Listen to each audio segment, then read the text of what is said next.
Indapur dairy పేరుతో heritage company టీడీకి నెయ్యి సరఫరా చేసిందనే అంశంపై మాటల యుద్ధం కొనసాగుతోంది. తనకు హెరిటేజ్ కంపెనీ లీగల్ నోటీసులు ఇవ్వటం హాస్యాస్పదమని, అధికార పక్షం చర్చకు భయపడుతోందని వైసీపీ నేత బొత్స సత్యనారాయణ అంటే, తిరుమల లడ్డు కల్తీ విషయాన్ని డైవర్ట్ చేయడానికి వైసీపీ ప్రయత్నిస్తోందని మంత్రి కొల్లు రవీంద్ర కౌంటర్ ఇచ్చారు.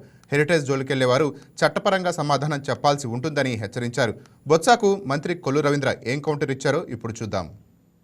మేము గత 3-4 రోజులుగా ఒకటే చెప్తున్నాం. కోట్లాది మందికి సంబంధించిన అంశం, పవిత్రమైన తిరుమల తిరుపతి దేవస్థానం సంబంధించిన అంశం, దేవదేవుడికి సంబంధించిన అంశం. ఆ ప్రసాదం పైన మీరు నిందలు వేసి ప్రసాదంలో కొవ్వు ఉందని, యానిమల్ ఫ్యాట్ ఉందని అపాదు తీసుకొచ్చి మీ దండదాహం కోసం, మీ దోపిడీ కోసం ఈ కార్యక్రమం చేయడం అనేది సమంజసం కాదు.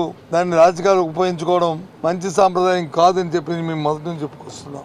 కాదని చెప్పి వారు వాదించి ఈరోజు చర్చకి రమ్మంటే చర్చకి రాకుండా తిరిగి పైపెచ్చు మమ్మల్ని బెదిరించే ధోరణిలో మాకు వచ్చి లీగల్ నోటీసుల్ని వారు పంపించడం అనేది చాలా హాస్యాస్పదం. కానీ చర్చకి ఎందుకు రావట్లేదు? మరి దేవదేవుడి ప్రసాదంపై మీ తాలూకు అభిప్రాయాన్ని వెల్లబిచ్చినప్పుడు దాని నుంచి ఆ ప్రసాదంకి శానిటరీకే ఇబ్బంది వచ్చిన నేపథ్యంలో దాని మీద చర్చ జరగాలని కోరుకుంటుంటే చర్చకి రాకుండా మీ దండదాహం కోసం, మీ వ్యాపార సంస్థ హెరిటేజ్ తాలూకా స్వలాభం కోసం, ఆ సంస్థ పేరు చెప్పి మీరు సంపాదన కోసం ఏదైతే ఇంద్రాపూర్ అనే సంస్థ మీకున్న సంబంధాలు ఏవైతే ఉన్నాయో ఆ సంబంధాలు ఎక్కడ బయటకు వస్తాయనో, వాటితో పాటు ఇంకొన్ని సంస్థలు ఉన్నాయి, ఆ సంస్థల తాలూకా విషయాలు ఎక్కడ బయటకు వస్తాయనో మీరు వచ్చి చర్చకు వచ్చి మీరు రావట్లేదు.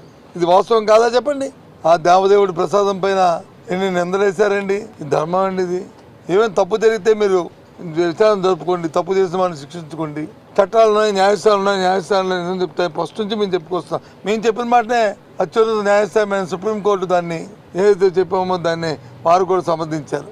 సమర్థించి సిట్ కూడా వేశారు సిబిఐతో. వారు ఫైండింగ్స్ కూడా వచ్చాయి. వచ్చిన తర్వాత కూడా ఇంకా రాజకీయ స్వలాభం కోసం, రాజకీయ స్వార్థం కోసం, వాళ్ళ దందాహం కోసం ఇంకా మాట్లాడడం మొదలుపెట్టారు. అప్పుడు మేము రియాక్ట్ అయ్యాం. వాస్తవాన్ని బయటపడ్డాయి. సాక్ష్యాలు ఉండి చర్చ రావడం ఏంటండి? చర్చ చేస్తే సాక్ష్యాలు వస్తాయి. టీటీడీ చైర్మన్ గారు ఒక ప్రెస్ రిలీజ్ ఇచ్చారు. అది మా ప్లాంట్ కాదు, అది మా కో ప్లాంటు లేదా కో జనరేషను అనేది చెప్పుకున్నారంటే వాళ్ళు దానికి సమాధానం చెప్తాం. అసలు టీడీపీ మస్తుడికి టీటీడీ చైర్మన్ ఇవ్వడం ఏంటి? టీటీడీ ఒకట చైర్మన్ గారు, మీరు టీటీడీ చైర్మన్, ఇప్పుడు మీరు టీడీపీ పార్టీకి చైర్మన్ కాదు. అది మాట్లాడి తెలిస్తే ఆ టీటీడీ రాజీనామా చేసి మీరు బయట మాట్లాడండి, అప్పుడు వాస్తవాలు తెలుస్తాయి. ఇండాపూర్ అనే సంస్థ ఇవాళ అటు రష్యా దేశంలో కానీ అనేక ఆసియా ఖండంలో ఉన్నటువంటి అనేక దేశాల్లో ప్రాచుర్యం ఉన్నటువంటి సంస్థ. వాళ్ళు చాలామందికి సప్లై చేస్తారు. ఏదైతే వాళ్ళ మిల్క్ ప్రోడక్ట్స్ ఉన్నాయో అవి ఇస్తారు. మరి నందినికి ఇచ్చారు, అట్లాగే ఏదైతే అమూల్ సంస్థకి ఇచ్చారు, చివరికి పతాంజలి షిరిడీకి సంబంధించినటువంటి ప్రసాదాల్లో వాడినవి కానీ దేవాలయాల్లో వాటికి వాళ్ళు ఇస్తారు. ఇవాళ దాన్ని తీసుకొచ్చి హెరిటేజ్ సంస్థకి అని చెప్పి తప్పుడు ప్రచారం చేయాలని ఆలోచన చేస్తారు. నేను ఈ సందర్భంగా బొత్స సత్యనారాయణ గారిని డైరెక్ట్గా నేను అడుగుతా ఉన్నా, మీరు జగన్మోహన్ రెడ్డి గారిని ఏ రోజన్నా 1924లో జరిగినటువంటి కల్తీ విషయం గురించి అడిగారా? ఒక పవిత్రమైనటువంటి తిరుమల తిరుపతి దేవస్థానాన్ని అపవిత్రం చేసి ఇవాళ అసలు మీరు ఇక్కడికి వచ్చి మాట్లాడే హక్కు మీకుందా? ఇవాళ తిరుమల తిరుపతిలో జరిగినటువంటి నేతిలో అసలు నెయ్యే లేకుండా లడ్డు ప్రసాదాన్ని అందించినటువంటి విషయాన్ని మీ నాయకుడిని మీరు అడగగలరా? జగన్మోహన్ రెడ్డి గారి గల్లాన పట్టుకుని మీరు అడగగలరా? ఇవాళ వాళ్ళ దోపిడీ కోసం, స్వార్థ రాజకీయాల కోసం, వాళ్ళు చేసినటువంటి దోపిడీని కప్పిపుచ్చుకోవడం కోసం ఇవాళ హెరిటేజ్ సంస్థను తీసుకొచ్చి శాసన మండలిలో చేసినటువంటి రాద్దాం. సిగ్గుపడతా ఉన్నారు ప్రజలు. చేసిందే మహాపాపం. ఆ మహాపాపాన్ని చేసి కప్పిపుచ్చుకోవడానికి మరింకో పాపాన్ని దిగజారుతా ఉన్నారు. నిజంగా ఇంతకంటే నీచమైనటువంటి పరిస్థితులు ఉండవు. సమయాన్ని వృధా చేస్తూ ఉన్నారు. లేని సంస్థను తీసుకొచ్చి ఇందులో ఇన్వాల్వ్ చేయాలని ప్రయత్నం చేస్తూ ఉన్నారు.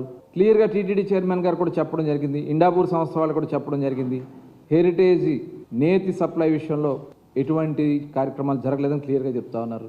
ఇవాళ మా నాయకుడు చంద్రబాబు నాయుడు గారు తిరుమల తిరుపతి దేవస్థానానికి హెరిటేజ్కి ఎప్పుడు కూడా ఎటువంటి సరఫరా చేయకూడదని ఒక నిర్ణయం తీసుకున్నారు. కాబట్టి ఎప్పుడు అధికారంలో ఉన్నా లేకపోయినా కూడా ఎప్పుడు తిరుమల తిరుపతి లావాదేవీల్లో ఎక్కడా కూడా హెరిటేజ్ని ఇన్వాల్వ్ చేయాలి.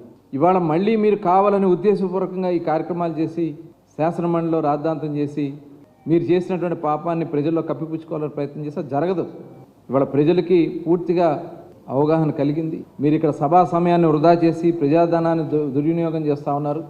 ఖచ్చితంగా మూల్యం చెల్లించుకుంటారు. ఇవాళ ఆల్రెడీ నోటీసులు వచ్చినాయి. బొత్స సత్యనారాయణ గారు కూడా నోటీసులు వచ్చినాయి. ఎవరైతే ఈ విషయాల గురించి మాట్లాడాలని ప్రయత్నం చేస్తే ఖచ్చితంగా చట్టపరంగా చర్యలు ఉంటాయని కూడా హెచ్చరిస్తాను. హాయ్ వ్యూయర్స్, ఈ వీడియో మీకు నచ్చినట్లయితే లైక్ కొట్టి షేర్ చేసి వైకే టీవీని సబ్స్క్రైబ్ చేసుకోండి.